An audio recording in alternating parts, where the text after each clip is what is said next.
Great morning souls. இப்ப வந்து அந்த சோல்ஸ் பத்தின சாங்ஸ் வந்து அடுத்தடுத்து நெறைய இருக்கு. அதுல வந்து என்னலாம் மென்ஷன் பண்ணியிருக்காங்க அப்டின்னா, எப்படி வந்து இந்த ஒவ்வொரு ஸ்டேட்டையும் வந்து கடப்பாங்க. அது வந்து எவ்ளோ கஷ்டம்.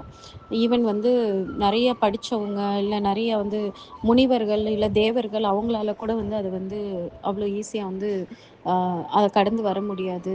இது வந்து இறைவனோட அருள் இருந்தா மட்டும் தான் வர முடியும். அப்டின்ற மாரி நெறைய சாங்ஸ் இருக்கு.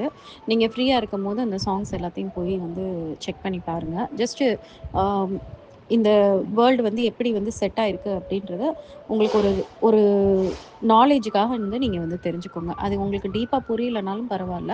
அடுத்தடுத்து உங்களோட லைஃப் ஜேர்னில வந்து ஒரு ஒரு டைம்ல வந்து அந்த பாட்டு வந்து உங்களுக்கு வந்து ஞாபகப்படுத்தும். அத பத்தி நான் டீட்டெயில்டா எக்ஸ்ப்ளைன் பண்ற அளவுக்கு அம் 1 வந்து 1, 2 டீப்பா இருக்கு. அப்படி இல்லன்னா, அது வந்து ஆல்ரெடி நம்ம பேசின விஷயமா இருக்குன்றனால, நான் அது எல்லாத்தையும் ஸ்கிப் பண்ணிட்டேன். இந்த இந்த சாங் தான் ரொம்பவே பயங்கரமான ஒரு மீனிங்ஃபுல்லான ரொம்ப டீப்பா நம்ம புரிஞ்சுக்க வேண்டிய ஒரு சாங்கா இருந்ததுன்னு சொல்லிட்டு, இந்த சாங் நான் சூஸ் பண்ணியிருக்கேன்.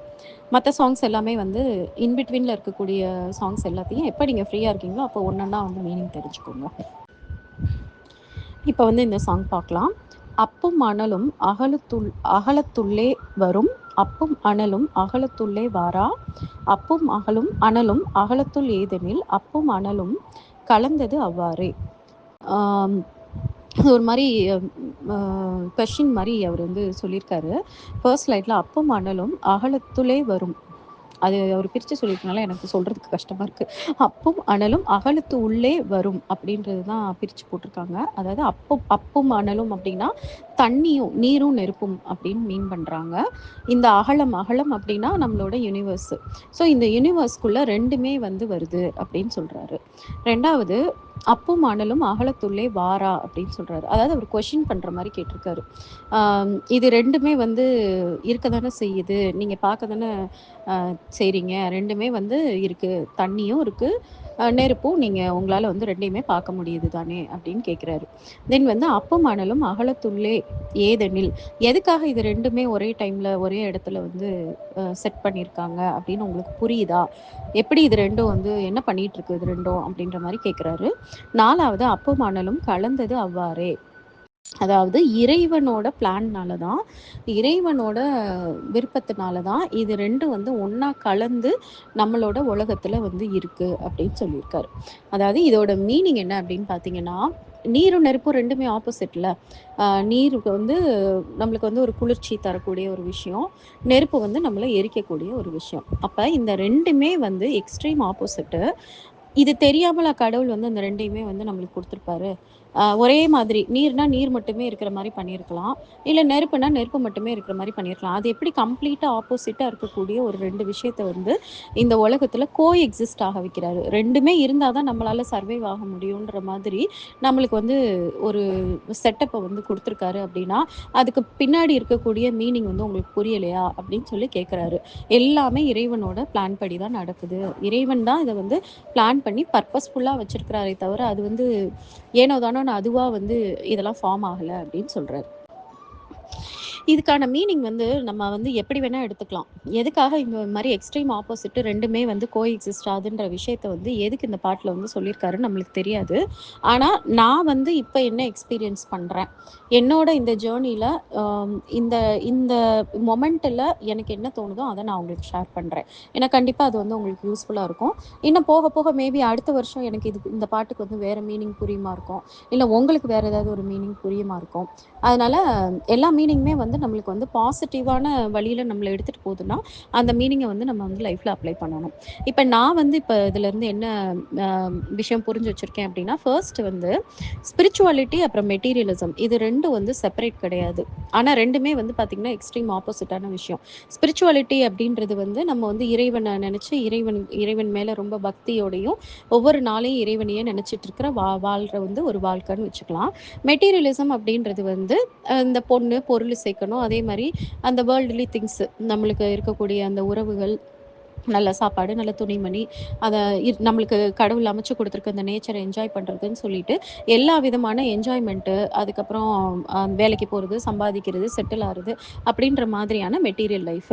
நம்மளுக்கு எல்லாருக்குமே நல்லா தெரியும், இது 2ம் ஆப்போசிட்டா இருக்கே அப்படின்ட்டு. இப்ப எல்லாருக்கும் இருக்கக்கூடிய குழப்பமே என்ன அப்படின்னா, ஒண்ணு இப்படி போணும், இல்லன்னா அப்படி போணும். அது எப்படி வந்து 2யும் கம்பைன் பண்ணி முடியும்? அது வாய்ப்பு இல்லன்றது தான் எல்லாரோட குழப்பமுமே. ஏன் நெறைய பேர் வந்து இன்னும் வந்து இந்த ஆன்மீகம்ன்றத தெரிஞ்சுக்க கூட விரும்பல. ஐயோ! அத பத்தி என்கிட்ட பேசிறவே பேசிறாத. அது எனக்கு இரிட்டேட் ஆகுதுன்னு கூட நெறைய பேர் சொல்லுவாங்க. அத பத்தி பேசினாலே அவங்களுக்கு பிடிக்காது. ஏன்னா, அவங்கள பொறுத்தளவுக்கு நான் இப்ப வாழ்ந்துட்டு இருக்க வாழ்க்கைக்கு ஜஸ்ட் ஆப்போசிட்டான ஒரு வாழ்க்கைய சொல்றேன். அந்த வாழ்க்கை ஒரு உப்புச்சப்பு இல்லாத வாழ்க்கை. அதுல இருந்து ஒரு பிரயோஜனமும் கிடையாது. அதுல இருக்கிறேன்னா நானும் பாதிக்கப்படுவேன். என்ன சுத்தி உள்ளவங்களும் பாதிக்கப்படுவாங்க. அப்படின்ற எண்ணம் இருக்கிறனால தான் நெறைய பேர் வந்து அந்த விஷயத்த பத்தி தெரிஞ்சுக்க கூட விரும்ப மாட்டேங்கிறாங்க. அத ஃபாலோ பண்றாங்கன்றது வேற. பட் ஐயோ! எனக்கு அத சொல்லவே சொல்லாத அப்படின்னு சொல்றது. அதே மாரி அவங்க கோவப்படுறது, அத பத்தி பேசினா, பயங்கரமா இரிட்டேட் ஆறது எல்லாமே பார்த்தீங்கன்னா, அந்த டீப் தாட் என்ன, நாம வாழ்ற வாழ்க்கைக்கு ஜஸ்ட் ஆப்போசிட்டான வாழ்க்கை இது. அகெயின்ஸ்டான வாழ்க்கைன்னு நெனைக்கிறது தான். வேறஸ் இந்த சாங் மூலமா நம்மளுக்கு என்ன தெரிய வருது அப்படின்னா, அந்த 2மே ஸ்பிரிச்சுவாலிட்டியும் சரி, இல்ல மெட்டீரியல் லைஃப்பும் சரி 2மே வந்து பீஸ்ஃபுல்லா வந்து ஒரே டைம்ல நம்மளால நம்ம லைஃப்ல வந்து தாராளமா எடுத்துட்டு முடியும். அந்த அவேர்னஸும், அந்த விஸ்டமும் நம்மளுக்கு வந்துருச்சுன்னா, ஆக்சுவலா இப்படி எடுத்துட்டு போறது தான் நல்லது. கரெக்ட்டான வாழ்க்கை. ஏன்னா, வெறும் மெட்டீரியலிஸ்ட் லைஃப்லயே நம்ம போகும்போது, நம்ம நெறைய கர்மா சேர்த்துருவோம். நம்மளோட இக்னோரன்ஸ்னால, ஓவர் டிசைர வந்து ஒரு கண்ட்ரோல் பண்ணாம வந்து டூ மச்சா வச்சிருக்கிறனால, அடுத்தடுத்து கர்மா சேர்த்து நம்ம லைஃப்ல ஆக்சுவலா கஷ்டம் தான் படுறோம். வேறஸ் ஸ்பிரிச்சுவாலிட்டில மட்டும் தனியா போனோம் அப்படின்னா, எனக்கு எதுவுமே வேண்டான்னு சொல்லிட்டு எல்லாரையும் ஃபேமிலி, அப்புறம் இந்த நம்ம லைஃப்ப என்ஜாய் பண்ணணுன்ற அந்த எண்ணம், அதே மாரி லைஃப்ல ஏதாவது அச்சீவ் பண்ணணுன்ற எண்ணம் எல்லாத்தையும் தூக்கி போட்டுட்டு போய் ஏதாவது கோயில்ல போய் உட்காந்துருக்கிறது, இல்ல காட்டுக்குள்ள போய் உட்காந்துருக்கிறது, இல்ல ஒரு ஆசிரமத்தில போய் சேர்ந்துறது அப்படின்னு சொல்லி போறதுனால, என்ன நடக்குது அப்படின்னா, we are wasting our life. நம்மளுக்கு ஒரு ப்ரெஷியஸான ஒரு லைஃப், ஸ்கில்லு, படிப்பு எல்லாமே கடவுள் குடுத்தும், அத வந்து கரெக்ட்டா யூஸ் பண்ணாம, ஜஸ்ட் வந்து நான் கர்மா பண்ணாம நான் பாட்டுக்கு அமைதியா இருக்கேன்னு சொல்றதும் கரெக்ட் கிடையாது. ஏன்னா, நம்மள சுத்தி உள்ளவங்க நம்மளால வந்து வேதனைப்படுவாங்க.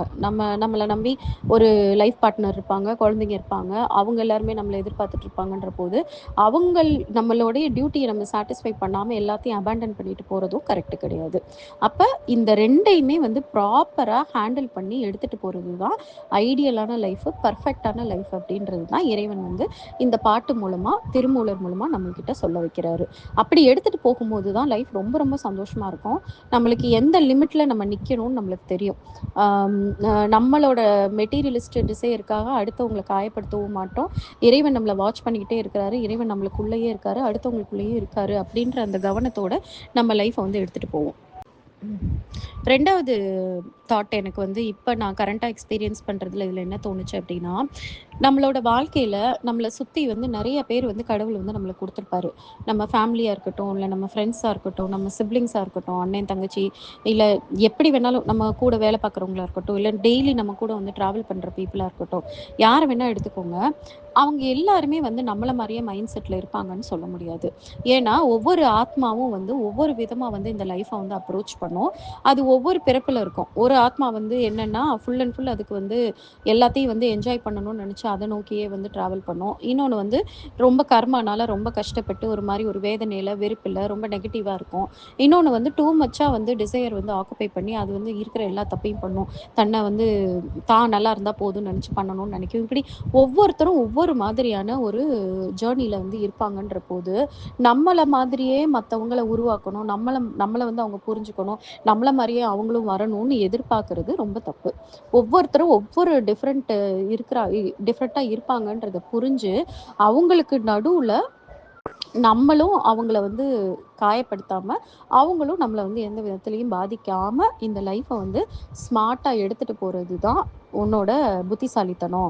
நீ இந்த ஸ்பிரிச்சுவல் லைஃப்ல நீ வந்து நெறைய நாலேட்ஜ கெயின் பண்ணியிருக்க அப்டின்னா, ஆட்டோமேட்டிக்கா நம்மளுக்குள்ள அந்த ஒரு பக்குவம் வந்து வரும். எல்லாரையும் அவங்கவங்கள அப்படி அப்படியே வந்து நம்ம வந்து அக்செப்ட் பண்ணிக்கிறது. நம்மள வந்து பாதிக்கப்படாதபடி மட்டும் நம்ம பார்த்துக்கிட்டு, இவங்க அப்படிதான் அப்படின்னு சொல்லிட்டு அவங்கள ஜட்ஜ் பண்ணாம, அவங்கள வந்து வெறுக்காம, அவங்கள வந்து கீழ்த்தரமா பேசாம, அவங்கள கேவலமா நெனைக்காம, எஸ், அவங்கவங்களோட மென்டல் எவல்யூஷன், அதாவது மைண்ட் லெவல் அண்டர்ஸ்டாண்டிங்கு, மைண்டோட கேப்பபிலிட்டி வேறு லெவலில் இருக்குது. நம்ம வேறு லெவலில் இருக்கோம், நம்ம வேறு ஃபேஸில் இருக்கோம், அவங்க வேறு ஃபேஸில் இருக்கோம். ஸோ அவங்க காலப்போக்கில் ஒன்று இந்த பிறப்புலேயே அவங்க வந்து ரியலைஸ் பண்ணலாம், இல்லை அடுத்து 4-5 பிறப்புக்கு அப்புறம் தான் அவங்களுக்கு அது புரிய வரும், நம்ம ஸ்டேஜுக்கு வருவாங்கன்ற ஒரு அண்டர்ஸ்டாண்டிங் வந்து எப்போ வரும் அப்படின்னா, நீரும் நெருப்பும் கலந்தது தான் வந்து இந்த உலகம். ரெண்டுமே தாராளமாக வந்து சைமல்டேனியஸாக வந்து கரெக்டாக வந்து அதோட ரோலை ப்ளே பண்ண முடியுன்ற எண்ணம் வந்து நம்மளுக்கு வந்தால் தான் நம்மளால் வந்து எக்ஸ்ட்ரீமாக, இப்போ நம்ம வீட்டிலேயே நம்ம கூட இருக்கிறவங்க நம்மளுக்கு ஜஸ்ட் ஆப்போசிட்டாக இருப்பாங்க, ஆப்போசிட்டாக இருக்காங்களேன்னு நினச்சி அதை நினச்சி விதியை நொந்துக்கிறது, இல்லை அவங்கள வந்து வெறுப்பாக இது பண்ணுறது, அவங்க கூட சண்டை போடுறது, நீ தப்பு நான் தப்புன்னு சொல்லி பேசுறது, இந்த மாதிரிலாம் எதுவுமே பண்ணாமல் எஸ் நீ இப்படி தான் நான் இப்படி தான் அப்படின்ற மாதிரி நம்ம வந்து அதை வந்து ப்ராக்டிக்கலாக எடுத்துகிட்டு போகிற மாதிரியான ஒரு பக்குவத்துக்கு நம்ம வரணும். எப்போவுமே லைக் மைண்டட் பீப்புளே நம்ம ஒன்றா கனெக்ட் ஆகணும், லைக் மைண்டடாகவே எல்லாருமே இருக்கணுன்ற எதிர்பார்ப்பை நம்ம வந்து விட்டுறதுக்கு ஒரு பெரிய பக்குவமும் பெரிய ஒரு மன தைரியமும் வேணும். அந்த தைரியமும் பக்குவமும் எப்போ நம்மளுக்கு வரும் அப்படின்னு பார்த்தீங்கன்னா, இந்த பாதையில் நம்ம வந்து தொடர்ந்து வந்து ஜேர்னி பண்ணி பண்ணி பண்ணி பண்ணி அந்த நம்மளோட ஞானம்ன்ற ஒன்று வந்து அப்படியே பயங்கரமாக வைடன் ஆக ஆக நம்ம வந்து எல்லாத்தையுமே அக்செப்ட் பண்ண ஆரம்பிப்போம். ஸோ இதை வந்து இப்போ நான் கரண்ட்டாக நான் ஃபேஸ் பண்ணிட்டு இருக்க விஷயத்தோட எனக்கு இந்த சாங் வந்து இந்த பாயிண்ட்டுக்கு வந்து எனக்கு மேட்ச் ஆகிறதுனால இப்போ நான் உங்களுக்கு இந்த பாயிண்ட் சொல்லியிருக்கேன். அதுக்கப்புறம் 3வது எனக்கு தோணுனது தான் எனக்கு ரொம்ப பிடிச்ச ஒரு ஹைலைட்டான ஒரு விஷயம். அதாவது நீர், நெருப்பு 2மே பக்கத்துல பக்கத்துல இருக்கு. இப்ப இந்த இதுல எது வந்து ரொம்ப பவர்ஃபுல் ஆகுதோ அது வந்து என்ன பண்ணும்னா இன்னொன்னு டிசால்வ் பண்ணிரும். இப்ப நீர் வந்து ரொம்ப அதிகமா இருக்கு, ஆனா நெருப்பு வந்து ரொம்ப கொஞ்சம் தான் இருக்குன்னா என்ன பண்ணும், அந்த நீர் வந்து அந்த நெருப்ப அணைச்சிரும். அதே மாரி அந்த நெருப்பு வந்து ரொம்ப பவர்ஃபுல்லா கொழுந்து விட்டு எரியுதுன்ற போது, அது பக்கத்துல வந்து கொஞ்சமா தண்ணி இருந்துச்சுன்னா எப்படி இருக்கும்? அந்த தண்ணி வந்து எவாப்ரேட் ஆகி போயிடும். அப்ப இந்த 2 பவருக்குமே என்ன, எக்ஸ்ட்ரீம் பவருக்கும் என்ன இருக்கு? யார் பவர்ஃபுல்லோ அவங்க இன்னொருத்தவங்கள வந்து இன்ஃப்ளூயன்ஸ் பண்ணிற முடியும். இன்னொருத்தவங்கள வந்து அவங்களுக்கு உள்ளேயே வந்து மெர்ஜ் பண்ண வச்சிட முடியும், அவங்களுக்குள்ள டிசால்வ் பண்ண வச்சிட முடியுன்றது தான் வந்து இது மூலமா நான் வந்து தெரிஞ்சுக்கிறேன். அப்ப நீங்க வந்து எப்படி இருக்கணும் அப்படின்னா, உங்கள சுத்தி இருக்கக்கூடிய சிச்சுவேஷன் எல்லாமே எனக்கு ஆப்போசிட்டா இருக்கு, என்னை சுத்தி உள்ளவங்க எல்லாருமே எனக்கு ஆப்போசிட்டா நடந்துக்கிறாங்க, நான் ஒரு மாரி போயிட்டு இருக்கேன், அவங்க ஒரு மாரி நடந்துக்கிறாங்கன்னு சொல்லிட்டு அதுக்கு நொந்துக்கிட்டு நம்மளே இருந்து லோவா ஃபீல் பண்ணிட்டு, இல்லைன்னா அவங்க மேல கோவப்பட்டு அவங்கள டாமினேட் பண்ண ட்ரை பண்றது, அவங்க கூட சண்டை போடுறது, ஆர்கியூ பண்றதுன்றத விட்டுட்டு நீங்க என்ன பண்ணணும்னா உங்களை பவர்ஃபுல்லா மாத்துங்க, அவ்வளவுதான். நீங்க வந்து நீரா இருக்கீங்க அப்படின்னா அந்த நீர் வந்து அப்படி ஒரு பெரிய வெள்ளமா அப்படி ஒரு ஒரு நம்மளால வந்து யாருமே வந்து பார்த்து அப்படி பிரம்மாண்டமா பார்த்து நிக்கிற மாதிரியான ஒரு பியூட்டிஃபுல்லான ஒரு நீர் வீழ்ச்சியா வந்து மாற ட்ரை பண்ணுங்க. அதுக்கு உங்களை வந்து நீங்க ஃபோக்கஸ் பண்ணணும், மற்றவங்க மேல கவனத்தை செலுத்தாம நீங்க வந்து ஓகே நான் வந்து என் வைப்ரேஷன் லெவலையும் என்னோட எனர்ஜி லெவலையும் நான் எந்த அளவுக்கு அதிகப்படுத்தினா மற்றவங்களால என்னை எதுவுமே பண்ண முடியாது, முடிஞ்சா மற்றவங்க என்னோட கலந்துருவாங்க, என் வழியில வந்துருவாங்க அப்படின்ற அந்த எண்ணத்தை வந்து நீங்க வந்து ஸ்ட்ராங்கா மைண்ட்ல வச்சுட்டு ஃபுல் அண்ட் ஃபுல் வந்து உங்களை பவர்ஃபுல்லா மாத்துறதுக்கு மட்டும் ஃபோக்கஸ் பண்ணுங்க. உங்க ஃபோக்கஸை உங்க மேல டீப்பா உங்களுக்குள்ள நீங்க போக ஆரம்பிச்சீங்க அப்படின்னா உங்களை சுத்தி இல்லை எல்லாருமே உங்களுக்கு ஆப்போசிட்டா இருக்கிற எல்லாமே பவர் இழந்துரும். ஒண்ணு அது உங்க வழியில வந்துரும், உங்களோட ஐக்கியம் ஆயிடும், இல்லைன்னா உங்களை விட்டு விலகி போயிடும். 2ல ஏதாவது ஒண்ணுதான் நடக்கும். இதே வந்து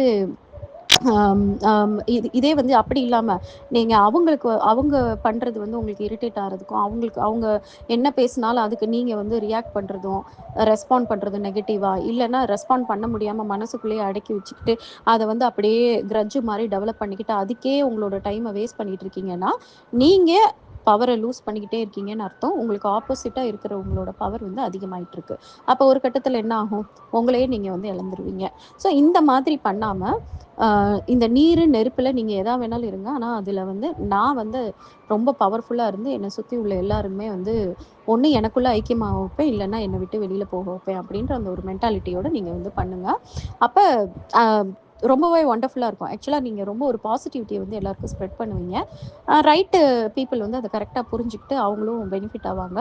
ஒத்து வராதவங்க இல்லை இன்னைக்கு உன்னோட வழி ஒத்து வராதவங்க கூட எப்படி இருப்பாங்கன்னா நம்மளை வெறுக்க மாட்டாங்க, உன் வழியே வேற மாதிரி இருக்கு, நான் விலகி இருக்கேன், செட் ஆகாது அப்படின்னு சொல்லிட்டு தள்ளி வேணா இருப்பாங்க. இப்படிதான் வந்து என்னோட லைஃப் வந்து ரொம்ப பியூட்டிஃபுல்லா போயிட்டு இருக்கு. ஸோ அதுக்கு வந்து இந்த பாட்டு வந்து ரொம்ப மேட்சா இருந்தது. இன்னும் வேற மீனிங்லாம் எப்படி பார்க்கலாம் அப்படின்னா, நம்மளுக்குள்ளேயே எல்லா விதமான குணங்களும் இருக்கும். ஆப்போசிட்டான ஒரு குணங்களும் இருக்கும். அத நம்ம அப்படியே அக்செப்ட் பண்ணிட்டு, நம்மளுக்கு எந்த குணம் ரொம்ப புடிச்சிருக்கோ, அ எந்த குணம் வந்து இறைவனோட வந்து ஒண்ணா வந்து அம் அலைன் ஆகக்கூடிய, இறைவனுக்கு பிடிச்ச மாதிரி குணமா, அந்த குணத்த வந்து நம்ம ஃபோக்கஸ் பண்ணி, அந்த குணத்த வந்து அதிகமா டெவலப் பண்ணிட்டு, இன்னொரு குணம் இருக்கிறத நெனச்சு நொந்துக்கிறதோ, ஐயோ! நம்மள்கிட்ட இந்த ஒரு கெட்ட கேரக்டர் இருக்கேன்னு நெனச்சு, அதையே நெனச்சு ஃபீல் பண்றதெல்லாம் இல்லாம, எஸ் என்னோட பாடி, என்னோட லைஃப்ல வந்து எனக்குள்ள எல்லாமே தான் இருக்கும். எக்ஸ்ட்ரீம் ஆப்போசிட்டா இருக்க தான் செய்யும். ஆனா, எனக்கு எது பிடிச்சிருக்கோ, அத நான் டெவலப் பண்ணிட்டு போறேன் அப்படின்ற மாரியான ஒரு அக்செப்டன்ஸ் தாட்டுக்குள்ள நீங்க வந்துட்டீங்கன்னா, லைஃப் ரொம்ப ஸ்மூத்தா, சிம்பிளா, அழகா எடுத்துட்டு போவீங்க. நீங்க வந்து எது உங்களுக்கு வேணுமோ, அதுல மட்டும் நீங்க ஃபோக்கஸ் பண்ணி அதோட பவர வந்து டெவலப் பண்ண, மத்ததெல்லாம் வந்து அப்படியே நேச்சுரலா வந்து உங்கள விட்டு வந்து போயிடும். ஸோ இது எல்லாமே வந்து எனக்கு வந்து நான் இப்ப எக்ஸ்பீரியன்ஸ் பண்ணது வந்து இந்த பாட்டோட மேட்சா இருந்துச்சு. ஸோ நீங்களும் வந்து இந்த இந்த சாங்ல இருக்கக்கூடிய அந்த டீப் உண்மைய வந்து நீங்க இன்னும் பலவிதமா வந்து நீங்க வந்து இன்டர்பிரெட் பண்ணி நீங்க புரிஞ்சுக்கலாம். ஒரே விஷயம் என்னன்னா, நல்லதும் சரி, கெட்டதும் சரி 2மே இறைவனோட பிளான் தான். இறைவனோட ஒரு